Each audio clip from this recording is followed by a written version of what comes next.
PM Shri പദ്ധതിയിൽ CPI അതിരൂക്ഷമായി വിമർശിച്ച വിദ്യാഭ്യാസ വകുപ്പ് മന്ത്രി വി ശിവൻകുട്ടി പദ്ധതിയിൽ നിന്ന് പിന്മാറിയത് ആരുടെയും വിജയമോ പരാജയമോ അല്ല. തദ്ദേശ തെരഞ്ഞെടുപ്പായതിനാൽ കൂടുതലൊന്നും ഞാനിപ്പോൾ പറയുന്നില്ല. SSK ഫണ്ട് കിട്ടാതിരുന്നാൽ അതിൻ്റെ ഉത്തരവാദിത്വം വിദ്യാഭ്യാസ മന്ത്രിക്ക് ഇല്ലെന്നും ആരെന്ന് വെച്ചാൽ അതങ്ങ് ഏറ്റെടുത്തോട്ടെ എന്നും മന്ത്രി ശിവൻകുട്ടി രൂക്ഷമായി പ്രതികരിച്ചു. ഇത് ആരുടെയും വിജയത്തിൻ്റെയും പരാജയത്തിൻ്റെയും പ്രശ്നമൊന്നുമല്ല. ആരെങ്കിലും ഇടപെട്ടതിൻ്റെ അടിസ്ഥാനത്തിൽ ഇത് ഏതെങ്കിലും ഒരു കൂട്ടരുടെ വിജയമാണ്, വേറെ കൂട്ടരുടെ പരാജയമാണെന്നും ഞാൻ വിശ്വസിക്കുന്നില്ല. ഒരു നയം ഇടതുപക്ഷ ജനാധിപത്യ മുന്നണിക്കൊണ്ട് ആ നയം കൂടിയാലോചനയിലൂടെ പരിഹാരം കാണണമെന്നുള്ളതിലേ തീരുമാനിച്ചു. ഇടതുപക്ഷ രാഷ്ട്രീയം എങ്ങനെയാണ് നടപ്പാക്കേണ്ടത് സംബന്ധിച്ചിടത്തോളം ഏതെങ്കിലും കേന്ദ്രങ്ങളിൽ നിന്ന് CPM പഠിക്കേണ്ട ഗതികേടൊന്നും CPM-നില്ല. ഉമേഷ് ബാലകൃഷ്ണൻ തിരുവനന്തപുരം വിവരങ്ങളുമായി ചേർന്നു. ഉമേഷ്, മന്ത്രി ശിവൻകുട്ടിയെ വല്ലാതെ ഈ CPI-യുടെ നേതൃത്വം പ്രകോപിപ്പിച്ചു എന്ന് ഞാൻ മനസ്സിലാക്കുന്നു. കൂടുതൽ വിവരങ്ങൾ എന്തൊക്കെയാണ്? അതിരൂക്ഷമായ ഭാഷയിലായിരുന്നു മന്ത്രി വി ശിവൻകുട്ടിയുടെ ഇന്ന് രാവിലെയുള്ള പ്രതികരണം. അത് കൃത്യമായി എഴുതി തയ്യാറാക്കി തന്നെയാണ് ഈ പ്രതികരണം നടത്തിയത്. പ്രധാനമായി ഇന്നലെയാണ് ബിനോയ് വിശ്വം കേന്ദ്രത്തിന് ഈ പദ്ധതി താൽക്കാലികമായി മരവിപ്പിക്കുന്നു എന്ന് കാണിച്ച് സംസ്ഥാനം കത്തയച്ചത്. കത്തയക്കാൻ വൈകിയതിൽ CPIക്ക് ചില അതൃപ്തി ഉണ്ടായിരുന്നു. പക്ഷേ കത്തയച്ച സാഹചര്യത്തിൽ പ്രശ്നങ്ങളെല്ലാം ഇതോടുകൂടി അവസാനിക്കുന്നു എന്നൊരു തോന്നലുണ്ടായിരുന്നു. പക്ഷേ ആ തോന്നലുകളെല്ലാം തകിടം മറിച്ചുകൊണ്ട് ഇന്നലെ വൈകിട്ടോടുകൂടി ബിനോയ് വിശ്വം മാധ്യമങ്ങളെ കാണുന്നു. മാധ്യമങ്ങളെ കണ്ട ശേഷം പറയുന്നു, ഇത് ഇടതുപക്ഷ നയത്തിന്റെ വിജയമാണ്. ഇടതുപക്ഷ നയം അത് ഉയർത്തിപ്പിടിക്കാൻ കഴിഞ്ഞു. RSS അജണ്ടകൾക്കെതിരെ ഇടതുപക്ഷം മുന്നോട്ട് വയ്ക്കുന്ന നയത്തിന്റെ ഉത്തമമായ വിജയമാണ്. ഈ നയമല്ലാതെ മറ്റൊരു നയം ഇടതുപക്ഷത്തിന് സ്വീകരിക്കാനാകില്ല. ഒപ്പം മന്ത്രിസഭ ഉപസമിതിയുടെ യോഗത്തെ സംബന്ധിച്ച് മാധ്യമപ്രവർത്തകർ ചോദിച്ചപ്പോൾ തിരിച്ചു മറുപടി പറഞ്ഞത്, മന്ത്രിസഭ ഉപസമിതിയെല്ലാം അതിന്റെ വഴിക്ക് പോകും, അതിലൊന്നും കാര്യമില്ല. ഇപ്പോൾ കത്തയച്ചു എന്നുള്ളതാണ് ഏറ്റവും സുപ്രധാനം. അത് അയച്ചിരിക്കുന്നു, കത്തയക്കുമെന്ന് CPI പറഞ്ഞു, അയച്ചിരിക്കുന്നു എന്നുള്ള മറുപടിയാണ് ബിനോയ് വിശ്വം പറഞ്ഞത്. എന്തായാലും അതിൽ കടുത്ത അതൃപ്തി മന്ത്രി വി ശിവൻകുട്ടിക്ക് ഉണ്ടായിരുന്നു. ഇന്ന് ആ അതൃപ്തി കൃത്യമായി പ്രകടിപ്പിച്ചുകൊണ്ടാണ് മന്ത്രി വി ശിവൻകുട്ടി മാധ്യമങ്ങളെ കണ്ടത്. ഇത്തരത്തിൽ ആരുടെയും പരാജയമെന്നോ വിജയമെന്നോ ഇപ്പോൾ വിലയിരുത്താൻ താൻ ആളല്ല, അത്തരത്തിൽ വിലയിരുത്താനും കഴിയില്ല. CPI ഇത്തരമൊരു പരാമർശം ഇന്നലെ നടത്തിയിരുന്നു. അതുകൂടാതെ ഏതെങ്കിലും കേന്ദ്രത്തിൽ നിന്ന് ഇടതുപക്ഷ ആശയം അത് പഠിക്കേണ്ട ഗതികേട് CPM-ന് വന്നിട്ടില്ല. ഇടതുപക്ഷ രാഷ്ട്രീയം CPM-ന് നന്നായി അറിയാം. SSK ഫണ്ട് ഇനി കിട്ടുമോ എന്ന് സർക്കാരിന് ആശങ്കയുണ്ട്. SSK ഫണ്ട് കിട്ടിയില്ല എങ്കിൽ അത് വിദ്യാഭ്യാസ മന്ത്രി എന്ന നിലയിൽ തന്റെ തലയിൽ കൊണ്ടുവെക്കേണ്ട, ആരെന്ന് വെച്ചാൽ അത് ഏറ്റെടുത്തോട്ടെ. തദ്ദേശ സ്വയംഭരണ തെരഞ്ഞെടുപ്പ് ആയതിനാൽ കൂടുതൽ താൻ പറയാൻ നിൽക്കുന്നില്ല.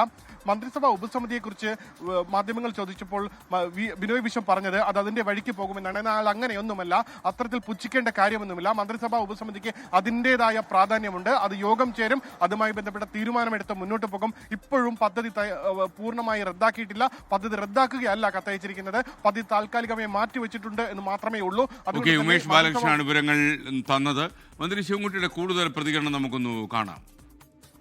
PMC പദ്ധതിയിൽ നിന്ന് പിന്മാറുന്നതായി അറിയിച്ച് കേന്ദ്ര സർക്കാരിന് സംസ്ഥാന സർക്കാർ കത്തയച്ചത് LDF രാഷ്ട്രീയത്തിന്റെ വിജയമാണെന്ന് CPI സംസ്ഥാന സെക്രട്ടറി ബിനോയ് വിശ്വത്തിന്റെ പ്രസ്താവന കണ്ടു. ഇത് ആരുടെയും വിജയത്തിന്റെയും പരാജയത്തിന്റെയും പ്രശ്നമൊന്നുമല്ല. ആരെങ്കിലും ഇടപെട്ടതിന്റെ അടിസ്ഥാനത്തിൽ ഇത് ഏതെങ്കിലും ഒരു കൂട്ടരുടെ വിജയമാണ്, വേറെ കൂട്ടരുടെ പരാജയമാണെന്നും ഞാൻ വിശ്വസിക്കുന്നില്ല. ഇടതുപക്ഷ രാഷ്ട്രീയം എങ്ങനെയാണ് നടപ്പാക്കേണ്ടത് സംബന്ധിച്ചിടത്തോളം ഏതെങ്കിലും കേന്ദ്രങ്ങളിൽ നിന്ന് CPM പഠിക്കേണ്ട ഗതികേടൊന്നും CPM-നില്ല.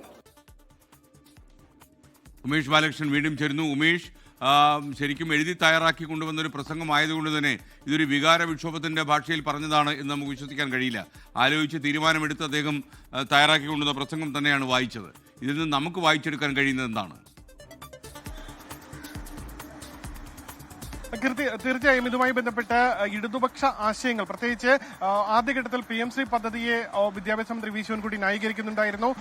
നാഷണൽ എഡ്യൂക്കേഷൻ പോളിസിയെ വിദ്യാഭ്യാസ മന്ത്രി ന്യായീകരിക്കുന്ന സാഹചര്യം ഉണ്ടായിരുന്നു. എന്നാൽ അവയെല്ലാം തള്ളിക്കൊണ്ടായിരുന്നു CPI, പ്രത്യേകിച്ച് ബിനോയ് വിശ്വം രൂക്ഷമായ ഭാഷയിൽ തുടക്കം മുതൽ വിമർശനം ഉന്നയിച്ച് മുന്നോട്ട് പോയത്. അപ്പോഴെല്ലാം വിദ്യാഭ്യാസ മന്ത്രി പറയുന്ന ഒരു കാര്യമുണ്ട്, RSS അജണ്ട കേരളത്തിൽ നടപ്പാക്കാൻ അനുവദിക്കില്ല, പക്ഷേ ഫണ്ട് വാങ്ങിയെടുക്കണം. സ്വാഭാവികമായി ഫണ്ട് ലഭിക്കാത്ത സാഹചര്യത്തിൽ കടുത്ത പ്രതിസന്ധിയിലൂടെ തന്നെയാണ് വിദ്യാഭ്യാസ വകുപ്പ് കടന്നു പോകുന്നത്. അതൊരു യാഥാർത്ഥ്യമാണ്. SSK ഫണ്ട് ലഭിക്കാത്തതിനാൽ ഇത്തരത്തിൽ ജീവനക്കാരുടെ ശമ്പളം നൽകാൻ കഴിയാത്ത സാഹചര്യമുണ്ട്. ഒപ്പം പാഠപുസ്തകങ്ങളുടെ പരിഷ്കരണം കൃത്യമായി നടപ്പാക്കാൻ കഴിയാത്ത സാഹചര്യമുണ്ട്.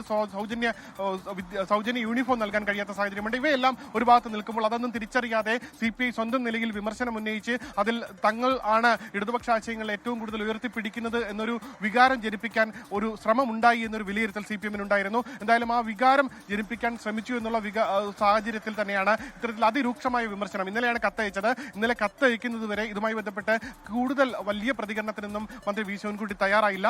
എന്നാൽ കത്തയച്ച ശേഷവും ഈ രീതിയിലുള്ള പരാമർശം നടത്തിയ സാഹചര്യത്തിൽ, അതായത് ഇടതുപക്ഷ ആശയത്തിന്റെ വിജയമാണ്, ഇടതുപക്ഷ ആശയമാണ് ഉയർത്തിപ്പിടിച്ചത് എന്ന തരത്തിലുള്ള ബിനോയ് വിശ്വത്തിന്റെ പ്രതികരണത്തിൽ കടുത്ത വിയോജിപ്പ്, കടുത്ത എതിർപ്പ് മന്ത്രി വി ശിവൻകുട്ടിക്കുണ്ട്. സ്വാഭാവികമായി എഴുതി തയ്യാറാക്കിയ ഒരു പ്രതികരണമായതുകൊണ്ട് തന്നെ CPM-ന്റെ ഉന്നത തലങ്ങളിൽ നിന്ന്, പ്രത്യേകിച്ച് മുഖ്യമന്ത്രിയുടെ അടക്കം ഒരു ക്ലിയറൻസോട് കിട്ടി, അല്ലെങ്കിൽ അത്തരമൊരു അറിയിപ്പോട് കിട്ടിയിട്ട് വേണം ഇത്തരത്തിൽ.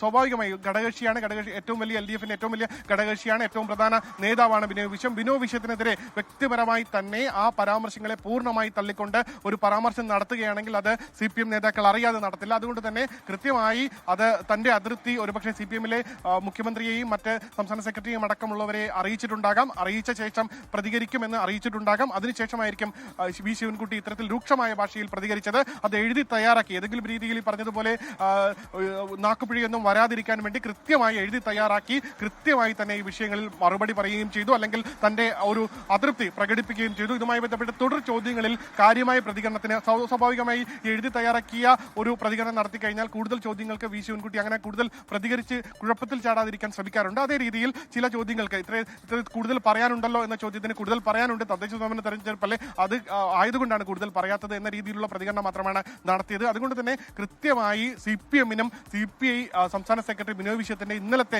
പ്രതികരണത്തിൽ എതിർപ്പുണ്ട്. ആ എതിർപ്പ് കൂടിയാണ് ഇന്ന് മന്ത്രി വി ശിവൻകുട്ടിയുടെ ഭാഗത്ത് നിന്ന് ഉണ്ടായത്. ഓക്കെ, ഉമേഷ് ബാലകൃഷ്ണനാണ് വിവരങ്ങൾ നൽകിയത്.